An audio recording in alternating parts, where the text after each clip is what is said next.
tal, amigos? Soy Irma Angélica Vargas y a nombre de la Dirección General de Normatividad les damos la más cordial bienvenida a esta barra de verano 2004, dedicada a la renovación curricular de la educación preescolar. Con el propósito de que todas las personas interesadas en este nivel educativo y el público en general conozcan y participen en este proceso, se ha diseñado la serie de televisión La Reforma a la Educación Preescolar, que consta de 4 programas en los que se abordan temas de interés. ¿Por qué es importante que los niños aprendan matemáticas en el jardín de niños? ¿Qué papel juega la resolución de problemas y los retos en este aprendizaje? ¿En qué situaciones podemos hacer uso de los números? ¿Cómo se construye la noción de espacio? En esta tercera emisión titulada Las nociones matemáticas en los niños preescolares, se pretende proporcionar a las educadoras en servicio orientaciones teóricas y didácticas que les permitan dar respuesta a estas preguntas, lo cual les dará elementos para abordar de una forma dinámica y divertida el trabajo con las competencias del campo del pensamiento matemático. Para hablarnos de este tema estará con nosotros la maestra Irma Fuenlabrada, quien estudió en la Escuela Superior de Física y Matemáticas del Instituto Politécnico Nacional. Posteriormente, obtuvo su maestría en Ciencias en el Centro de Investigación de Estudios Avanzados y actualmente es investigadora del Departamento de Investigación Educativa de la misma institución. Comencemos con nuestro programa. Que lo disfruten. Me parece, digamos, un acierto que se esté replanteando el trabajo en el preescolar, porque de alguna manera, por algún tiempo, el preescolar cumplió una función de guardería que no es despreciable, sobre todo para las madres de familia no es nada despreciable que exista eso, pero yo creo que sí, con los chiquitos podemos aprovechar mucho ese espacio que están con nosotros para que empiecen realmente su educación pues, formal, y realmente empiecen a tener esta oportunidad de interactuar con los conocimientos constituidos. Hay unas nociones de conocimiento matemático que realmente, con escuela y sin escuela, el niño las aprende, las incorpora. Esto es muy claro, sobre todo cuando uno estudia a los sujetos no alfabetizados. Marque bien, ellos la necesidad que tienen de interactuar con el número por una situación meramente comercial, pues los habilita, digamos, de alguna manera, para realizar ciertos cálculos. Desgraciadamente, esos cálculos siempre se circunscriben a los rangos de competencia. Es decir, si una persona, por ejemplo, por decir algo, lava ropa, pues se maneja muy bien con las docenas y lo que cobra por la docena, y en ese rango numérico se maneja muy bien, pero ya con rangos numéricos mayores o incluso menores no tiene la competencia instalada de interactuar con el número y con sus operaciones. Entonces los chiquitos realmente, desde que empiezan a interactuar con los seres humanos, empiezan a construir esta idea de lo mucho y lo poco. El asunto es que los números, igual que sucede con el asunto del número, también sucede con el manejo del espacio. El niño se ubica dentro del espacio, es decir, empieza a tener las nociones de qué es lo que está cerca, qué es lo que está lejos, qué tipo de trayectorias tiene que seguir, no sé si está en su recámara para llegar a la cocina.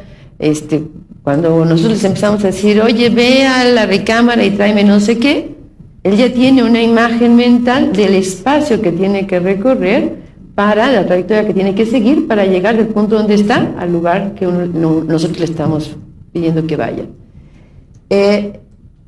Todo digamos, es esto. También el niño percibe las formas, interactúa con ellas y las percibe, pero la función de la escuela es empezar a sistematizar este conocimiento y a formalizar este conocimiento. Hay una práctica muy arraigada en el preescolar, sobre todo con el asunto del número, que deriva de la teoría piagetiana. Cuando Piaget establece que el número es una síntesis de la seriación, la clasificación y el orden, no se estaba refiriendo precisamente a lo que muchas maestras de preescolar hacen o han entendido sobre seriación, clasificación y orden. Cuando uno clasifica o hace que los chiquitos clasifiquen por color, por uso, por tipo de juguete, por tipo de... Es una clasificación útil, porque al final de cuentas el niño, digamos, está generando y está usando criterios de clasificación, pero no es la clasificación que hace al número. La clasificación que hace al número, y a la que se refería Piaget, es a la cualidad de lo que yo llamo la numerosidad. Sí, ¿por qué tengo varias colecciones juntas? Están juntas porque todas tienen 5 elementos.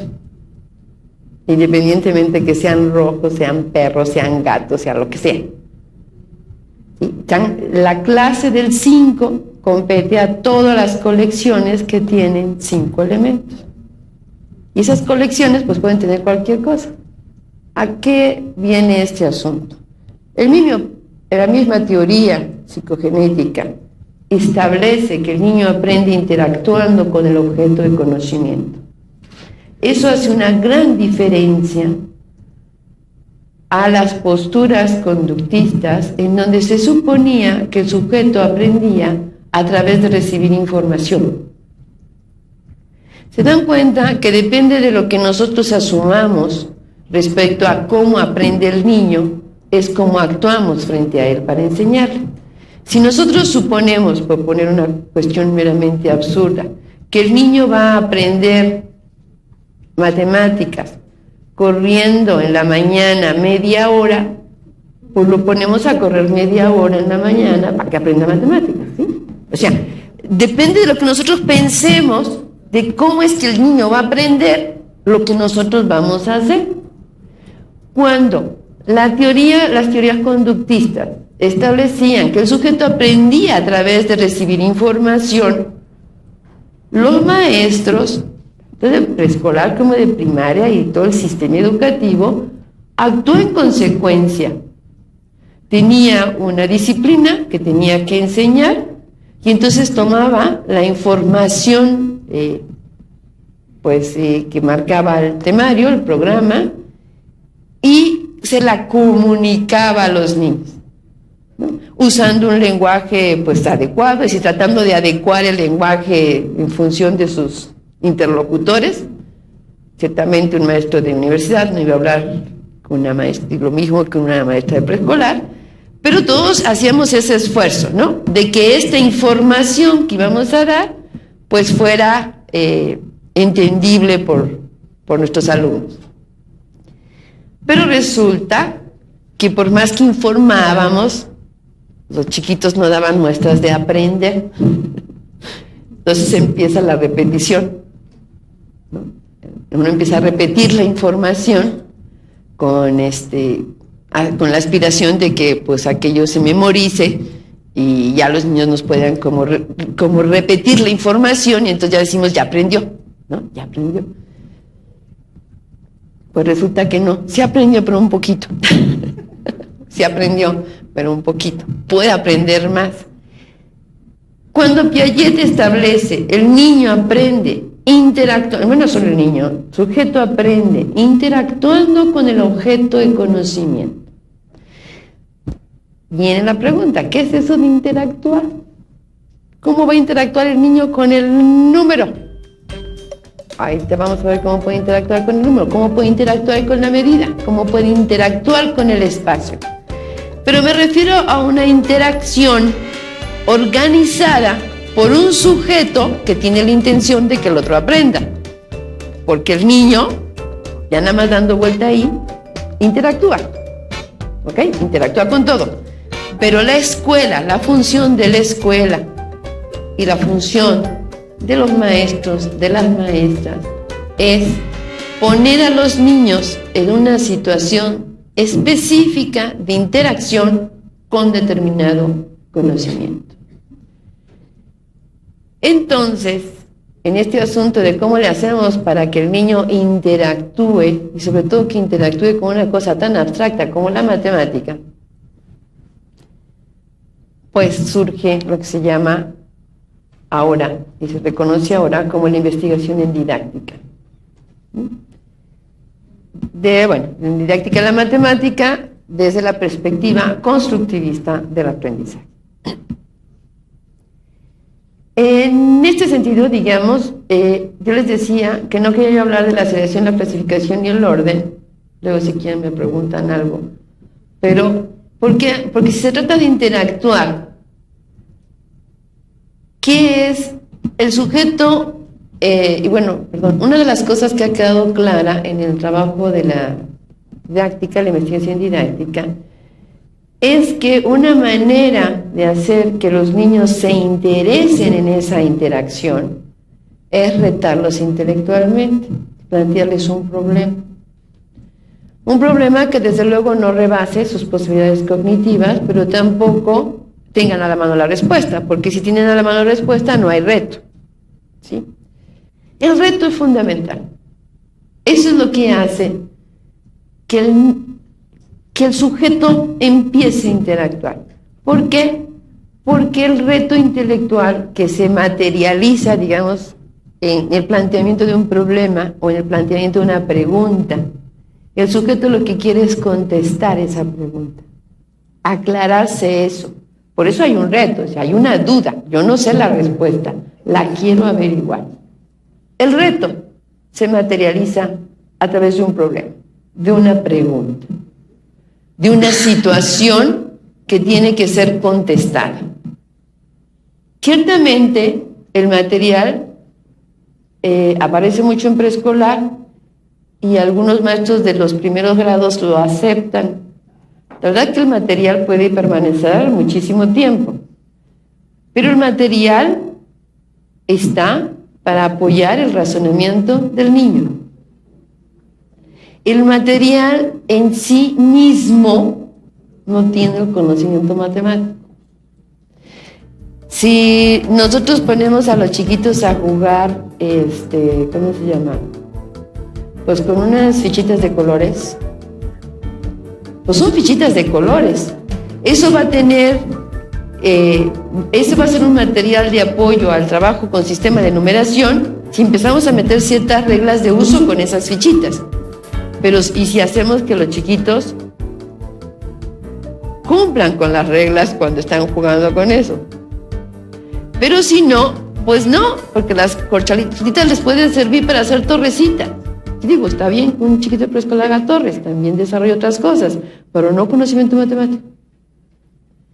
Entonces, el material en el preescolar, digo, me refiero a ustedes por el asunto de que ustedes trabajan con mucho material y son muy adictas al material, parece muy bien, pero aguas con el material. El material tiene que servir como apoyo al razonamiento. ¿A qué me refiero? Yo planteo un problema y si el niño necesita del material para averiguar cómo va aquello, no sé qué, ya lo usará. Y lo va a usar como él considere que tiene que usarlo.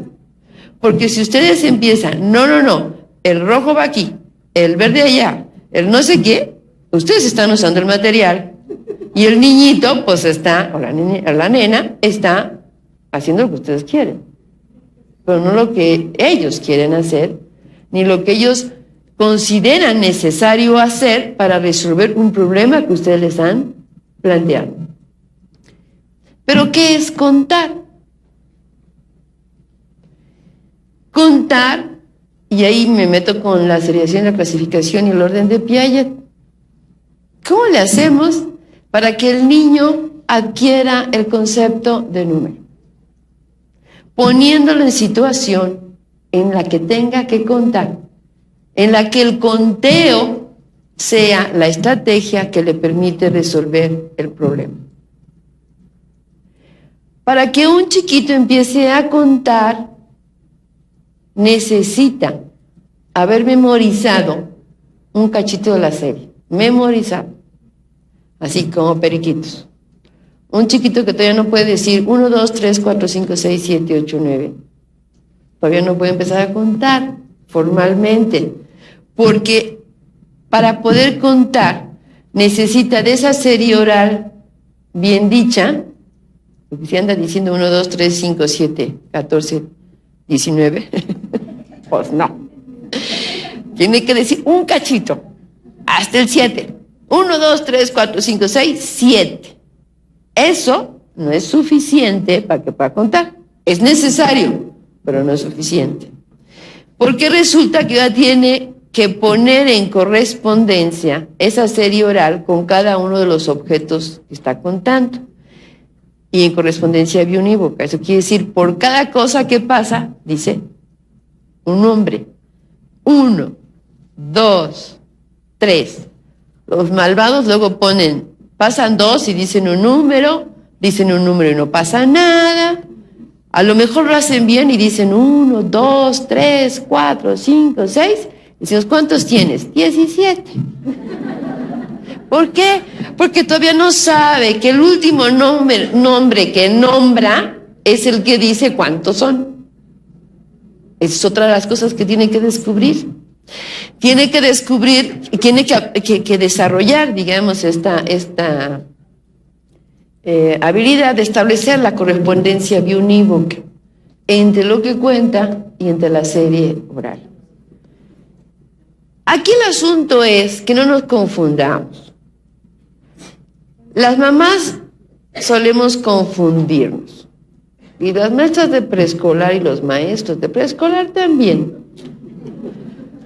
Porque decimos, es que mis niños ya saben contar. Cuando el niño tiene que decir 1, 2, 3, es con los objetos y a la salud de algo. Vamos a ver si nos alcanzan los platitos que tengo para este equipo. ¿Cómo le hago para saber si me va a alcanzar o no me va a alcanzar?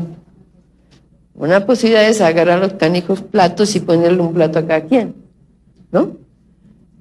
Otra posibilidad es decir, por cada plato agarro un niño, o sea, tomo un plato y digo, este para Luisito, este para Paquito, este para Pedrito, este para mí, este para no sé quién, este para tatá. Fíjese que está estableciendo correspondencia, pero entre los sujetos, entre el que va a ser dueño del plato y los platos. Y la otra manera de resolver el problema es decir, bueno, ¿cuántos somos? 1, 2, 3, 4, 5, 6. Necesito 6 platos. 1, 2, 3, 4, 5, 6. No es lo mismo contar hasta el 6, porque a la maestra se le ocurrió que contáramos hasta el 6, a decir, vamos a ver si esto nos alcanza para esto. Es totalmente distinto. Es un problema. Y luego empiezan a contar. Se empieza a aparecer el número como la estrategia, como una estrategia que permite resolver ese tipo de problemas. Y es la estrategia privilegiada. Porque fíjense ustedes, si el equipo es de 6, pues es de 6, ¿no? Pero si nosotros necesitamos tazas para todos ustedes, para ofrecerles un café, imagínense que empecemos. Uno para Juanito, uno para Paquito, uno para... No, pues no, ¿verdad? Y a vistas no los vamos a controlar. Pero si me dicen, son 225, pues ya son 225 tazas y echémosle 5 por si contamos mal. O si alguien quiere un doble café. Pero puedo efectivamente controlar cuánto necesito a partir del número, ¿no? Entonces, el número tiene que aparecer como una estrategia que permite resolver problemas. Se habla de estrategias personales y ahí les voy a enseñar algunas cosas, sobre todo sobre el asunto de representación. El asunto es que hay muchas situaciones en las cuales podemos poner a los niños a trabajar con el número. Muchos de los problemas simples de suma y de resta, con números pequeños, con un rango pequeño, los chiquitos los pueden usar y siguen practicando el conteo. Y cuentan, y cuentan, y cuentan. Lo que pasa es que la manera como interactúan con ese conteo es distinto dependiendo del problema que estén resolviendo. No es lo mismo para el niño poder decir 1, 2, 3 que tener una cosa dibujada y tener que contarla, porque ahí tiene que generar otro tipo de recurso él para controlar la correspondencia, ya sea que ponga un puntito cada vez que pasa por uno, un tachecito o una rayita. Hay quienes van así como de caminito, ¿no? 1, 2, 3, 4, 5, y van pasando por todos y bueno, cuenta la colección. Pero lo que es importante es que genere una estrategia para controlar el conteo cuando está la colección impresa en un dibujo, que es distinto que cuando los objetos son manipulables y se pueden mover de un lado a otro. Déjenme nada más para contarles una... es que esta me encantó. Nada más para que se pongan abusados, con lo que hacen los chiquitos. Luego la lógica de los adultos nada que ver con la de ellos, pero ellos también claros. Por eso es bien importante, y además se desarrolla esta capacidad de la comunicación oral, que cuando los niños hacen las cosas, resuelven el problema, lo platiquen a sus compañeros, cómo le hicieron para resolver el problema. Eso les permite organizar sus ideas. El problema de resolver un problema es de cierto orden. El problema de explicarle a otro cómo resolver el problema es un trabajo intelectual distinto. El problema de representar gráficamente cómo resolver el problema es otro tipo de problema. ¿Sí? El niño se enfrenta a situaciones intelectuales diferentes dependiendo de lo que nosotros le pidamos. Y todas son importantes. Es muy importante que los niños verbalicen lo que hicieron para resolver el problema. Porque en el momento en que lo verbalizan, ya no dicen un montón de cosas que hicieron. Hay una discriminación de cosas poco importantes y seleccionan las importantes para esa comunicación. Tienen que ordenar sus ideas, ver por dónde van a empezar la explicación y por dónde la van a terminar. A lo mejor lo hacen de bulto, agarran el material y lo explican. A lo mejor ya pueden prescindir del material y verbalizar las acciones que hicieron. Entonces siempre es muy importante pedirles que nos expliquen, no a nosotros, sino a sus compañeros, y nosotros escuchamos qué es lo que hicieron para resolver el problema.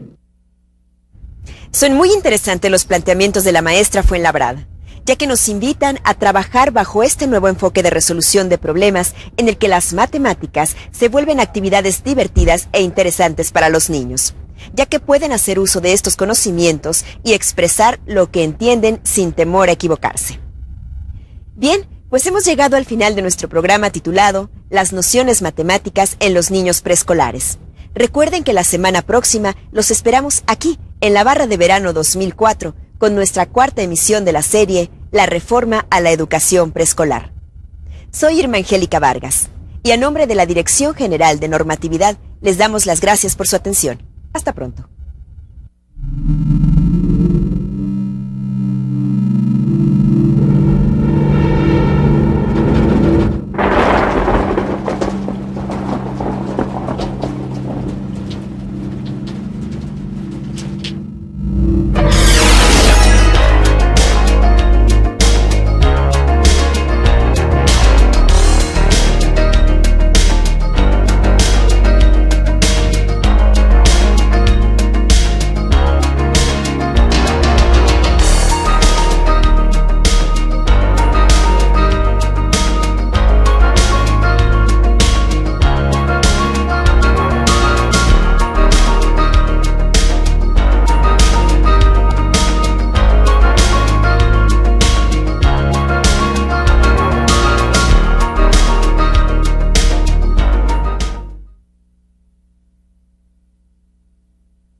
hay unas nociones de conocimiento matemático que realmente con escuela y sin escuela el niño las aprende, las incorpora.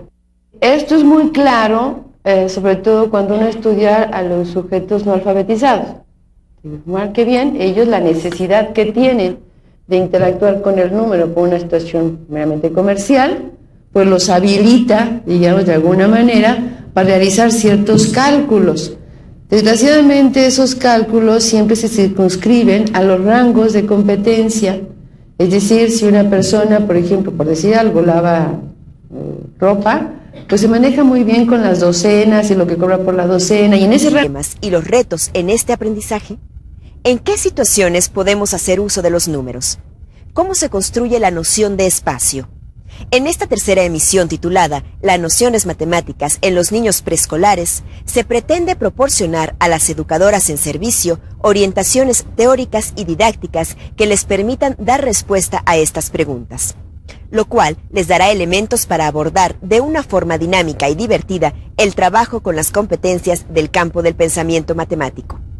Para hablarnos de este tema estará con nosotros la maestra Irma Fuenlabrada, quien estudió en la Escuela Superior de Física y Matemáticas del Instituto Politécnico Nacional. Posteriormente, obtuvo su maestría en Ciencias en el Centro de Investigación de Estudios Avanzados y actualmente es investigadora del Departamento de Investigación Educativa de la misma institución. Comencemos con nuestro programa. Que lo disfruten. Me parece, digamos, un acierto que se esté replanteando el trabajo en el preescolar, porque de alguna manera, por algún tiempo, el preescolar cumplió una función de guardería que no es despreciable, sobre todo para las madres de familia no es nada despreciable que exista eso, pero yo creo que sí, con los chiquitos podemos aprovechar mucho ese espacio que están con nosotros para que empiecen realmente su educación pues, formal, y realmente empiecen a tener esta oportunidad de interactuar con los conocimientos constituidos.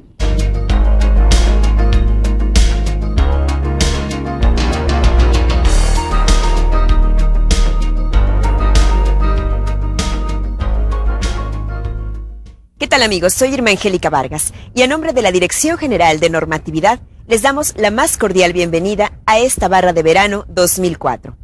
Dedicada a la renovación curricular de la educación preescolar, con el propósito de que todas las personas interesadas en este nivel educativo y el público en general conozcan y participen en este proceso, se ha diseñado la serie de televisión La Reforma a la Educación Preescolar, que consta de 4 programas en los que se abordan temas de interés. ¿Por qué es importante que los niños aprendan matemáticas en el jardín de niños? ¿Qué papel juega la resolución de problemas